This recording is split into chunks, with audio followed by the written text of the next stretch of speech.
I'm going to recommend that you carry it back.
What am I? What are you doing, Mom?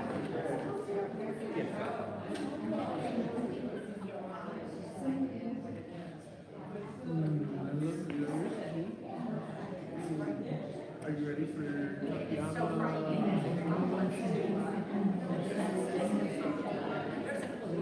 Okay. Well, I have to be there, so they have to warn me.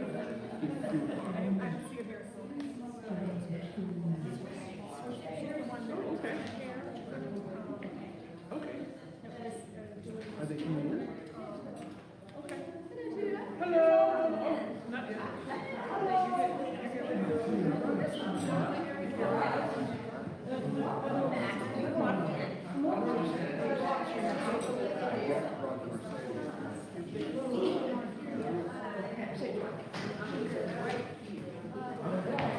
Share the block.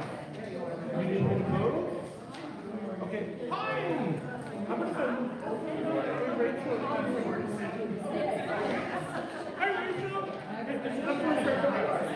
I got that. That's for you if you want it.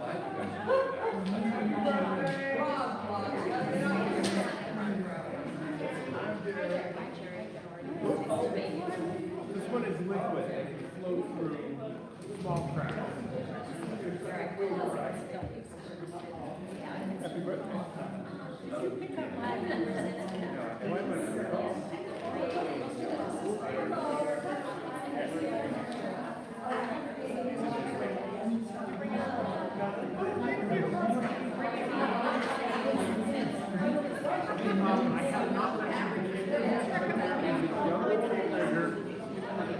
On the bookshelf before you see my gift. It should be a little available for you, but so if you wanted to take this back and just estimate it later, each other, but I've been told, you know what I've been told. So we've got to start. And if we don't start on time, I punish all the people that got here on time. I'm not going to say who told me that, but some of you can guess. So you've heard. Welcome to this place of possibility. This is love's heart, the home of hope, a refuge in search of truth unfolding, ever beautiful, ever strange. Here, compassion is our shelter, freedom our protection from the storms of bigotry and hate. In this place, may we find comfort and courage. Here, may our sight become vision to the unseen, to glimpse the good that is yet to be.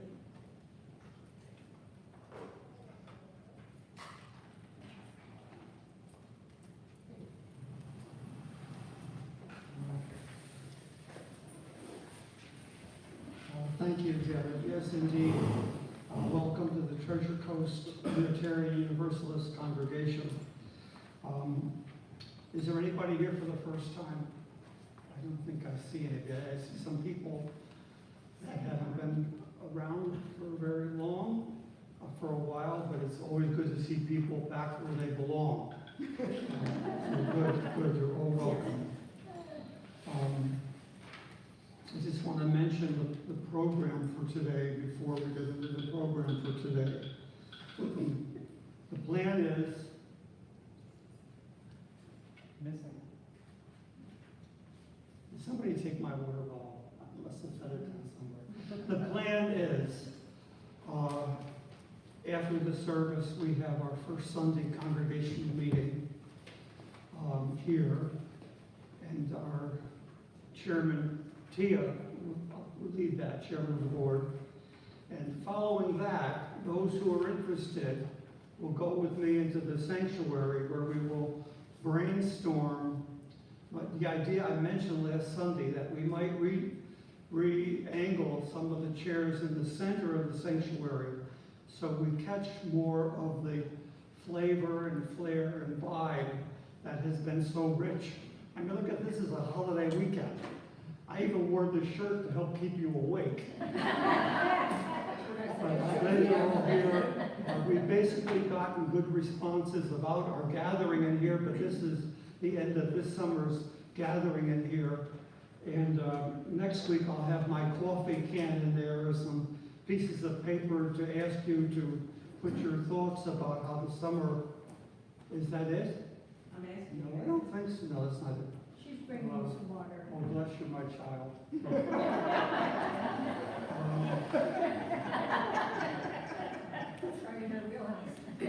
So anyway, that'll be just for those who are interested. My idea was not to arrange a room like this.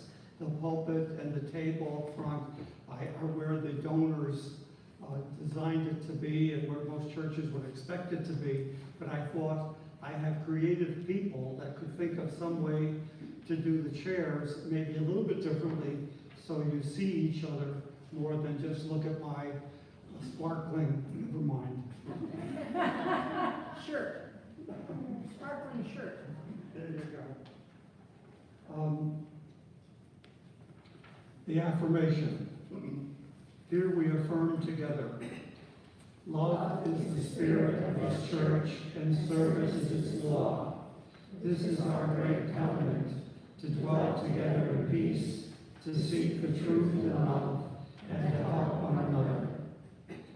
From all that dwell below the skies, let faith and hope and love arise. Let duty, truth, and good be sung from every land, by every tongue.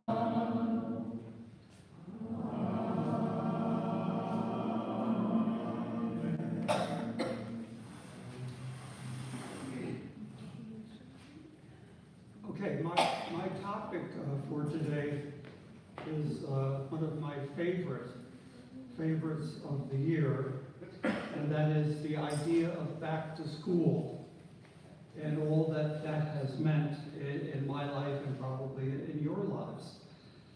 I know September 1st means looking forward to fall and changing leaf colors and things like that for a lot of people. But for me, it has always meant opening windows and doors, which is what education did. So I always want to celebrate it in that vein as a really big part of my life. And with that in mind, I want to read you, I've read it before, you've read it before. It's the first chapter in Robert Fulghum's All I Really Need to Know I Learned in Kindergarten. Now, his first chapter, for those who don't know, Fulghum is a very prominent retired Judo minister and author, and I'm sure most of you have read this before. But he starts out with credo, Latin for creed. We've been talking about beliefs. And in the coming update, you'll see I'm going to have a section that I started putting in with your offered beliefs. And I'm going to call it a UU Belief Blog. And as people write things to me, I'll just keep putting them in and taking them out in time, but it'll be there for quite a while, Belief Blog. So this is Fulghum's Credo, which I'm sure most of you know. Each spring, for many years, I have set myself the task of writing a personal statement of beliefs, a credo. Well, I also meant to say I'm up here standing because I got the idea that this was a little better for you and for people watching it on the screen. And it only took me how many Sundays to figure this out. Now somebody, I won't say who, but a person I live with, says I'm slow. But I don't think it's seriously meant. So this is Fulgham's credo. When I was younger, the statement ran for many pages, trying to cover every base with no loose ends. It sounded like a Supreme Court brief, as if words could resolve all conflicts about the meaning of existence. The credo has grown shorter in recent years, sometimes cynical, sometimes comical, and sometimes bland. But I keep working at it. Recently, I set out to get the statement of personal belief down to one page in simple terms, fully understanding the naive idealism that implied. The inspiration for brevity came to me at a gasoline station. I managed to fill my old car's tank with super deluxe high-octane Go Juice. My old hoopy couldn't handle it and got the willies. Kept sputtering out at intersections and belching going downhill. I understood. My mind and my spirit get like that from time to time. Too much high content information, and I get the existential willies.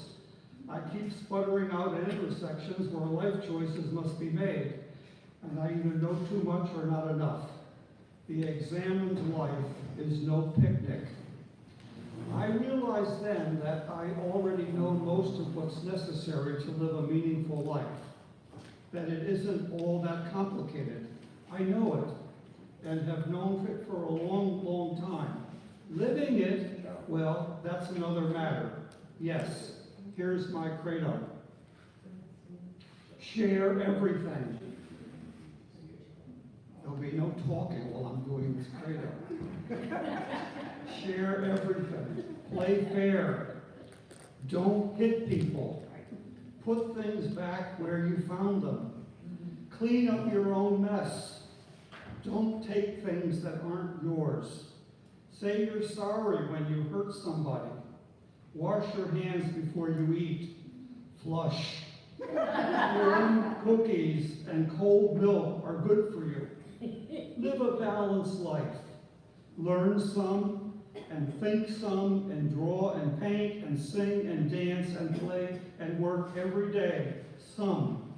Take a nap every afternoon. When you go out into the world, watch out for the traffic. Hold hands and stick together. Wonder. Remember the little seed in the styrofoam cup? The roots go down and the plant goes up, and nobody really knows how or why. But we are all like that. Goldfish and hamsters and white mice and even the little seed in the styrofoam cup, they all die. So do we. And then remember the Dick and Jane books and the first word you learned, the biggest word of all. All right, extra credit. Who can tell me that word? See? Dick and Jane books. Look. Look.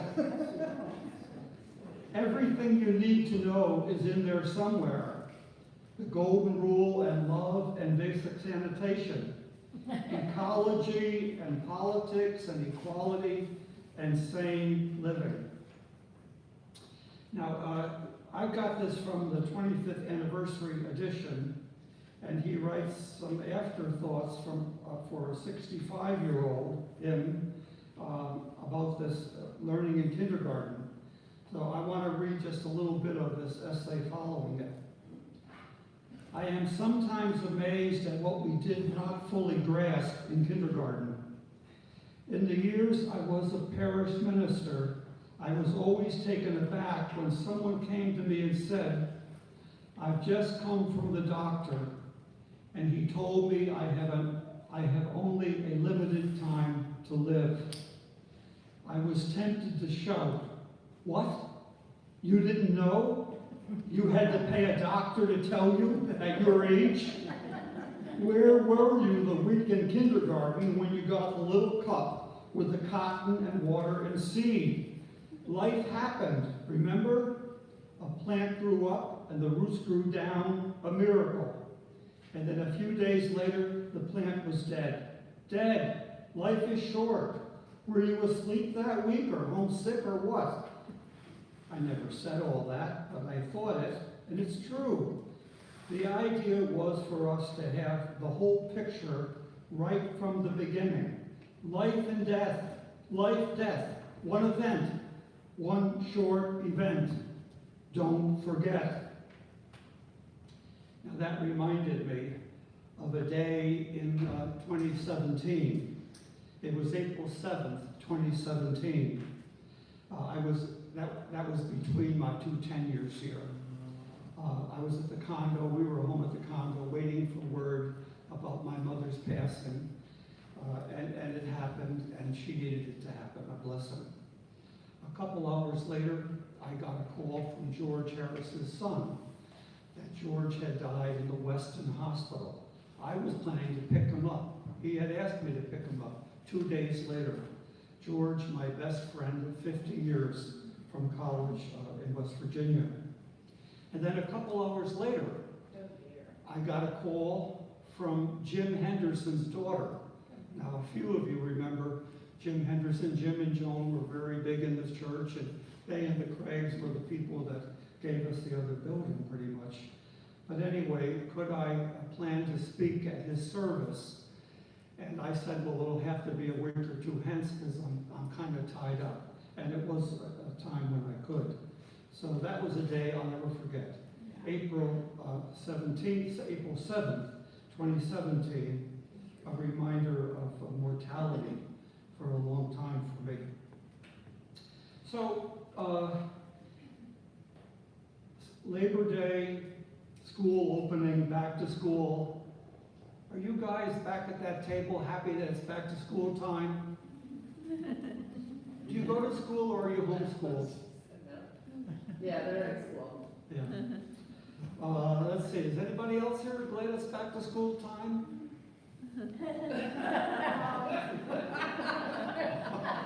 Okay, I could have asked parents separately, but we know what that means. So Labor Day meant we had to start learning again. I loved it. I was an unusual child. Most kids were not happy to see school start, as I remember I was thrilled that it was starting again. We got a little pencil case, I've mentioned that before, and we took off, our life was set. Now we have to figure out how to go on learning, what to learn, what we still need to learn. And that's a challenge. A lot of you have Xfinity, right? Xfinity. So you know, if you go to On Demand on Xfinity, you get a box up at the top that says free channels this week, free channels. I'm not getting paid to tell you this. But the free channel this week is the Great Courses. So for a week, you can scroll through that and hear all kinds of lectures that you've just been waiting to become available to you. The Great Courses. That reminded me that in 2000 or so, I knew we would be retiring and coming to Florida. And I started collecting, buying the Great Courses series that were of interest. So I've got 100 of these at home. I just want to show you what I got, some of what I got. The discovery of ancient civilizations. Astronomy.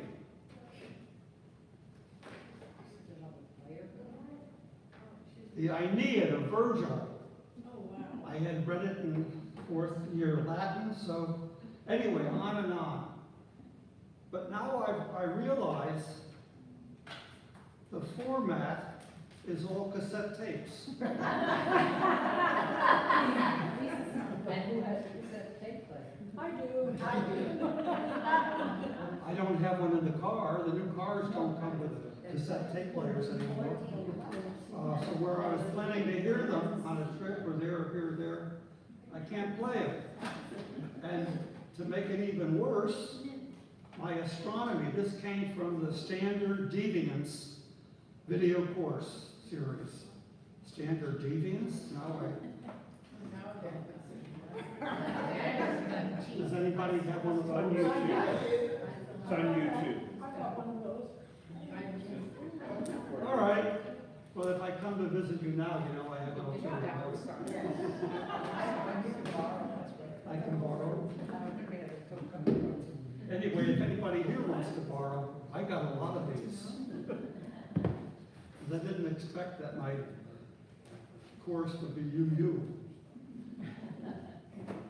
in retirement. One of our proud UU principles is a free and responsible search for meaning. We've mentioned that recently. Whose job is that? Whose job is that? Now that most of us don't line up to get to school in the morning. We learned in college that the most important thing was to learn how to go on learning. The second most important thing was humility, knowing or learning how little we know. I did well in school, but I didn't learn humility. I learned hubris, pride, boasting, at least to myself. I've mentioned that I wondered why more people didn't ask me anything. Now, in case I wasn't learning quickly enough how little I knew, I got married at 21, my first marriage, and had had a child by the time I was 25. Then I learned that being at work was a lot easier than being at home. And from that time on, I pretty much learned how little I know about the important things in life. So I have to go on learning. How do we keep ourselves informed today? That's a real challenge. We once got it from the news. You know, quite a while ago, the news decided to mingle with entertainment. For whatever reason, decades ago, I started watching NBC in the morning, the Today Show. And I still do, because they cover the weather around the country, especially the tornadoes and things that are happening. And the other shows that are more political oriented don't cover that. I want to know how other parts of the country are doing. But I noticed pretty quickly after I started watching that, it got mixed with entertainment. They got groups in. And along with the reminder of the important news events coming up, you were told what group you would hear if you stayed tuned. I didn't stay tuned. Then, of course, there's the internet for learning. The internet for about a half an hour seemed safe, like a safe place to learn. But now we've learned that the internet is full of mischief. And now there's AI, which does not lend toward a good night's sleep. AI. How do we figure out our own continuing education?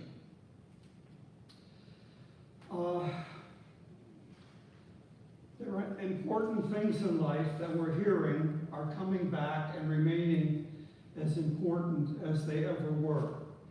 And we're having to figure things out and vote accordingly on matters still like climate change, abortion. I mean, who would have thought that abortion is as big today as it is? The women I have known, I don't want that to sound wrong, but who have been honest with me and wanted to talk to me about happenings in their life. The women who have informed me that they had to have abortions at a point in their lives, they never sounded like they were pro-abortion, but they sounded like they needed to have the choice. The denomination I came from called abortion a tragic conflict in life, where a tragic choice has to be made. So we're still there, all these years later, with so many other things facing us. We're still there. I'm a lot more comfortable, believe it or not, talking about spirituality and healthy versus unhealthy religion. I go on about things like that because I feel I have to and I want to. And religion as a whole, lumping almost anyone I know about together, has been notoriously escapist about things that matter, about things that threaten our lives, about things that do not bode well for our grandchildren, who are going to inherit a lot more than our wealth or lack of wealth. They're going to have to live with what we had the courage to face or to change, or they're going to struggle to live with the consequences of the courage we lacked. Remember that great conversation between a fictitious first lady and her fictitious husband king? Screw your courage to the sticking post and we won't fail. Remember who said that? The Macbeth. That went well. Yeah. But what I think we have discovered is however much we have to learn, we know enough in some pretty vital areas to make a difference for the better with our grands and whose ever grands in mind. We want to do that. So Labor Day, to me, has been a pleasant reminder of life moving merrily along, back to school. Does anybody have a memory from your kindergarten you could say very briefly? A memory from your, I believe, I'll start this off with, I believe I got a kiss on that mat in kindergarten. I wonder if that was a later, I don't know what that was, but I've always thought that happened. Yes, Pat, she wasn't the one. I have to say, you're revealing yourself as coming from an upper class part of the country. I had never heard of kindergarten. Really? We just went to first grade. So I just want to say that in case there are others. Where We did- don't have a clue about kindergarten. What state didn't have kindergarten? It's a little town in Pennsylvania. Now, I don't know if it was because New Jersey, Pennsylvania, in the county that the capital of Pennsylvania is in. So I just want to say that. I don't want to start any kind of socioeconomic background. I came from the projects, Pat. Well, I don't know what to say. I mean, there may be people. Did anybody else come from an area that didn't have kindergarten? Didn't have kindergarten? Well, that explains a lot about you folks. Well, thanks for bringing that up. We didn't have kindergarten because the schools were built yet when I moved on Long Island, and they didn't have room for kindergarten at the firehouse. Okay. I was in Brooklyn, you would think Brooklyn would have. Yes. You didn't have kindergarten? In Brooklyn? In Brooklyn. Well, I was in Troy. Don't make assumptions about people's education. Well, if you want to read what you should have learned in kindergarten, I'll be happy to loan it to you. Oh, man. Another step toward humble education is being a minister in a UU congregation. Who else is, yeah? So I was born and raised in South Texas, and the public school evidently didn't have kindergarten. But my mother needed to go to work for financial reasons in the family. And so they put me in a private kindergarten, which was more affordable for them, for her to work and to pay Sure. for the school. And then, you know, and what I do remember about that kindergarten is that they made us take naps. Oh, yes. Hated that.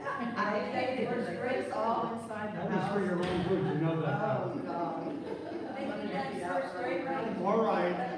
Was somebody from the minority here who went to kindergarten? Just tell me something they learned in.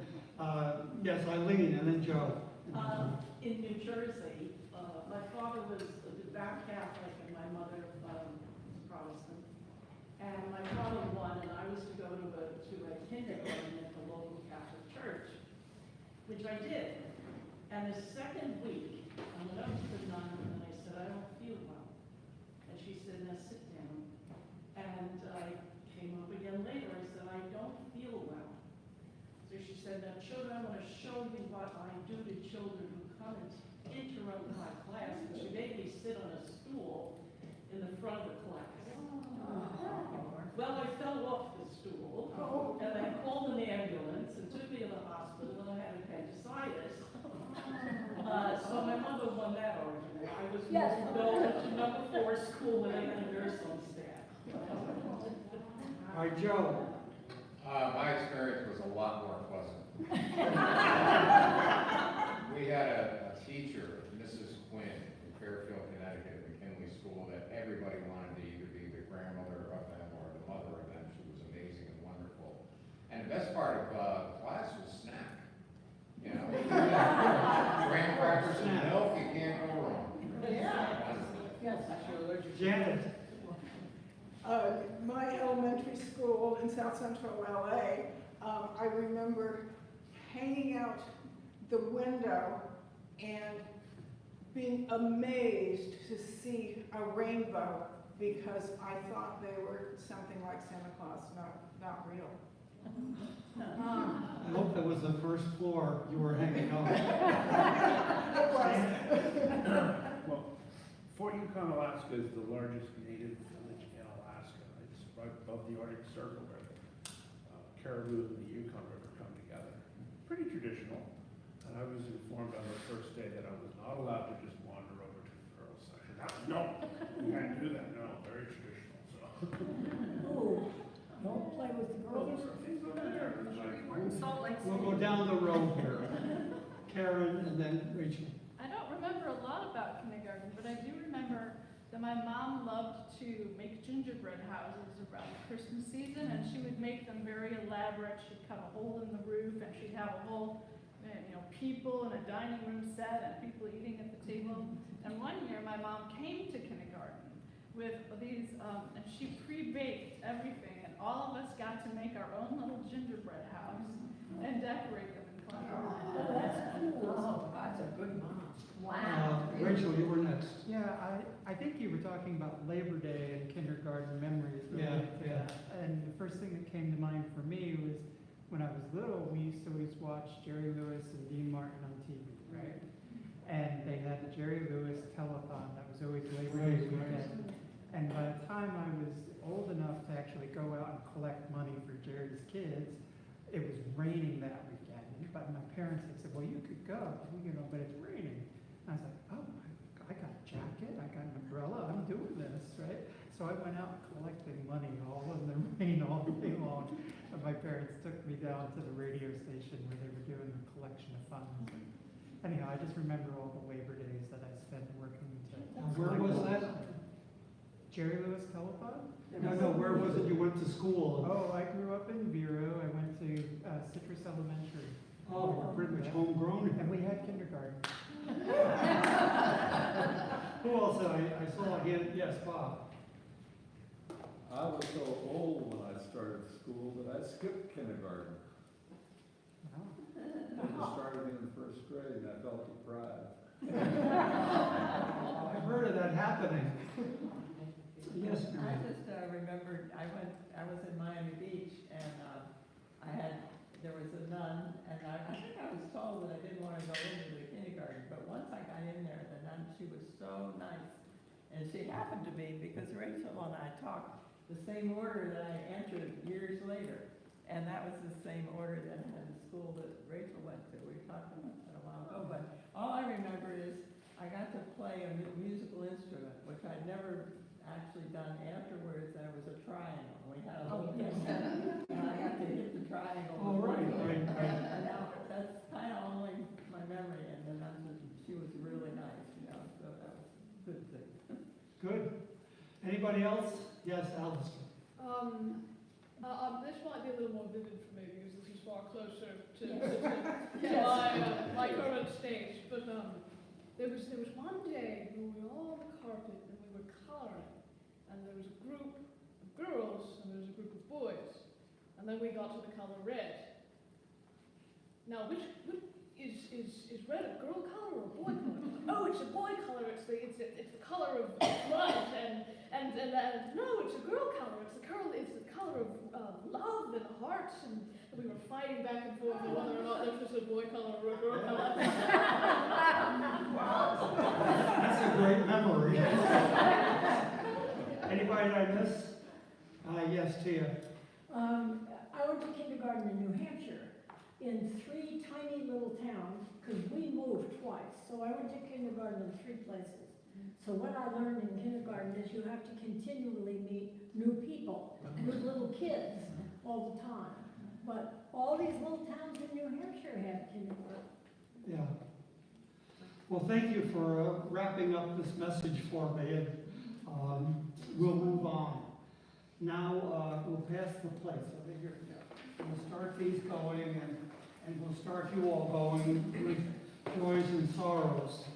I want to mention that I've heard from Rose Krickenberger, who's in a facility called Heather Glen in Allentown, Pennsylvania.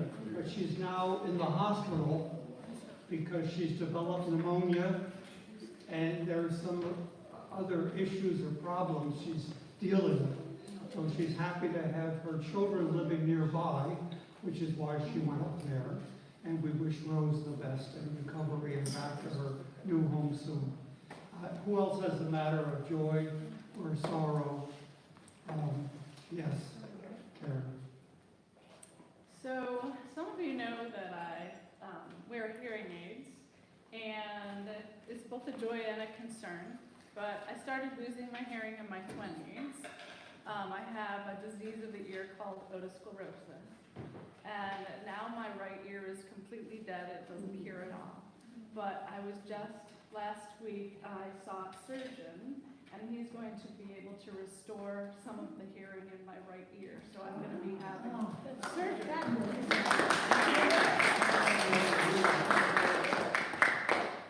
Yes, Joe. My joy is this is a modest cash donation that was made to us by a group that used this room last night. It was a group of actors having a cast party, and I just thought it was wonderful that they just spontaneously took up a collection, and then we got to share our wonderful venue with a community group. That's Good. wonderful.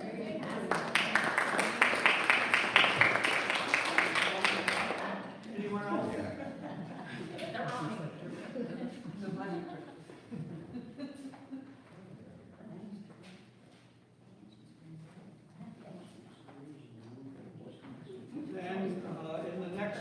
starting next week, we will be moving a stone after you've all shared for those that we haven't mentioned out loud, but we all know we have people we carry with us and worry about. So that stone is for them. We move on to Spirit of Life. Where's the choir? Spirit of life, come unto me. Sing in my heart all the stirrings of compassion. Blow in the wind, rise in the sea, move in the hand, giving life the shape of justice. Roots holy grows, wings set me free. Spirit of life, come to me, come to me. And now indeed, go in peace, go to coffee, snacks. Would you distinguish that?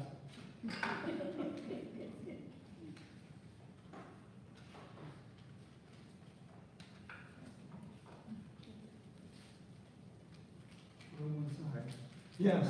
Yes. Snacks, coffee, back here in 15 minutes to start our community congregational meeting for the first Sunday.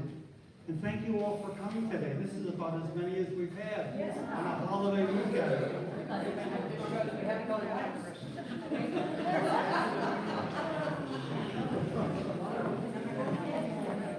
If you're a smart person, just stay home on this holiday.